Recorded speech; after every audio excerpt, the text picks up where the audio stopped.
Welcome करता हूं medical nursing के ऑफिशियल चैनल पर। आप लोग देख रहे हैं मेडिकल नर्सिंग, तो चैनल पर नए हैं सब्सक्राइब कर लीजिए। आपको हर एक चीज़ का तैयारी फ्यूचर में कराया जाएगा। जो भी कॉम्पिटिटिव आएगा, आपका फॉर्म भराएगा, उसका तैयारी कराया जाएगा।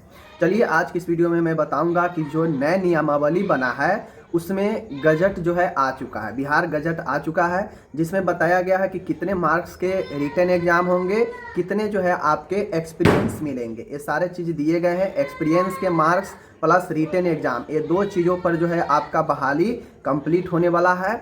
और आप लोग आज वीडियो में समझेंगे कि आप लोग जो संविदा वाले हैं, जिनको अनुभव का नंबर मिलना है, उनको भी एग्ज़ाम कैसे पास करना होगा, और जो फ्रेशर होंगे, जो कोई काम नहीं किए हैं, उनको तो पूरा ओपन में आना ही है। तो चैनल को पूरा देखिए। मैं ECG technician, X-ray technician, lab technician और उसके बाद जो है आपका ड्रेसर का, और साथ में योग्यता भी बताऊंगा कि किसके लिए क्या क्वालिफिकेशन होने वाला है। इसका ऑफिशियल नोटिफिकेशन आया है बिहार गजट में, जिसमें बताया गया कि कितने मार्क्स का रिटन होगा, कितने एक्सपीरियंस का मिलेगा, क्या क्वालिफिकेशन रहने वाला है।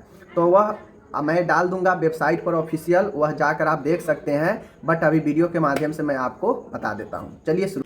तो एक्सरे टेक्नीशियन के लिए जो आपका क्वालिफिकेशन है वह 12th पास प्लस में या तो आप DMRT किए हैं, यानी डिप्लोमा इन रेडियोलॉजी टेक्नोलॉजी, ठीक है, या फिर BMRT bachelor in radio technology आप इमेजिंग में किए हैं। तो डिप्लोमा और बैचलर दोनों के लिए रहेगा, 12th पास होनी चाहिए। तो ये आपका जो है होता है क्वालिफिकेशन। अब उसके बाद जो बहाली में मेन जो आपका रहने वाला है, आपको पता है रिटेन हो गया है, लेकिन रिटेन में 75 मार्क्स का ही आपके एग्ज़ाम होंगे। कितने? 75 मार्क्स का ही एग्ज़ाम होगा, और 25 मार्क्स आपका एक्सपीरियंस पर रहेगा। अब कोई संविदा पर पिछले 8 सालों से काम कर रहे हैं तो उनको 8 सालों का मार्क्स नहीं मिलेगा, उनको अधिकतम 5 वर्ष का ही जो है उनको मार्क्स मिलेगा। पर ईयर 5-5 नंबर करके मिलेगा, अधिकतम 5 साल तक मिलेगा। तो होता है 5 साल का 25 मार्क्स। 25 मार्क्स उनका ये हो जाएगा। 75 मार्क्स का एग्ज़ाम होगा। टोटल 100 मार्क्स पर आपका जो है क्वालिफाइड जो है वेटेज रखा गया है। अब कोई अगर एक्सपीरियंस वाले हैं तो वो कहेंगे कि मुझे एक्सपीरियंस में 25 मिल ही जाएगा 5 साल का, और मैं 10-20 नंबर लाकर पास कर जाऊंगा तो हो जाएगा। तो ऐसा नहीं होने वाला है। आपका कैटेगरी का कट ऑफ फिक्स रहेगा। अगर 30% लाना है तो आपको 30% लाना ही रहेगा रिटेन में। उसके बाद आपका एक्सपीरियंस जो है काउंट होगा। अगर आप 30% नहीं लाते हैं रिटेन में तो आप कितना भी एक्सपीरियंस रख लीजिए, आप वहीं पर छट जाएंगे, आपका कुछ होने वाला नहीं है। तो रिटेन भी उनके लिए उतना ही ज़रूरी है जितना उनका एक्सपीरियंस है। एक्सपीरियंस तो बाद में होगा, जब आप पहले अपने कैटेगरी में जो कट ऑफ होगा उसको पार कर लेंगे, तब जाके आगे आपका बात होगा। पहले आप अपने कैटेगरी में पास कीजिएगा, उसके बाद चूंकि न्यूनतम कैटेगरी में कितना कट ऑफ चाहिए वो सभी एग्जाम में दिया रहता है। यहाँ भी देगा, 30% हो सकता है देगा, तो 75 का 30% जितना भी हो आपको उतना लाना पड़ेगा, ठीक है। ये चीज़ हो गया।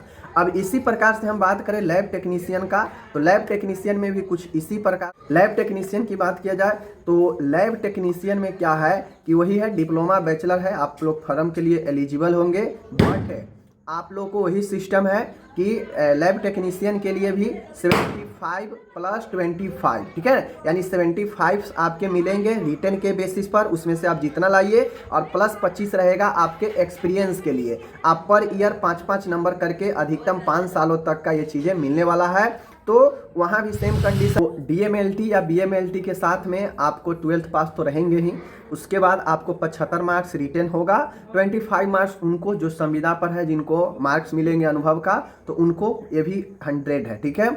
अब हम लोग बात करते हैं, ये सेम कंडीशन यहाँ भी है। जो लोग अनुभव ले रखे हैं, काम कर रहे हैं संविदा पे, सरकारी अस्पताल का अनुभव है, ठीक है, चाहे किसी भी बिहार के सरकारी अस्पताल में काम करते हैं, मेडिकल कॉलेज या उप केंद्र या जो है सदर हॉस्पिटल, कहीं भी काम करते हैं, सरकारी अस्पताल का मान्य है। आप किसी भी ट्रस्ट, किसी भी प्राइवेट संस्था का मान्य एक्सपीरियंस नहीं है, ठीक है। ये चीज़ें हैं। बाकी बात किया जाए ड्रेसर का, तो ड्रेसर में भी सेम कंडीशन है। ड्रेसर में क्या है कि ड्रेसर में भी वही है, ड्रेसर में 10th पास है, लेकिन ठीक है, ड्रेसर में 10th है और प्लस CMD का कोर्स होना चाहिए। सर्टिफिकेट इन ड्रेसर मेडिकल, ठीक है। CMD का कोर्स 10th या 12th है, आप अप्लाई कर सकते हैं। सेम प्रोसेस है, कोई एक्सपीरियंस से है तो उसको 25 नंबर अधिकतम मिलेगा, 75 मार्क्स का रिटर्न सबके लिए होगा। समझ गए चीज़ों को।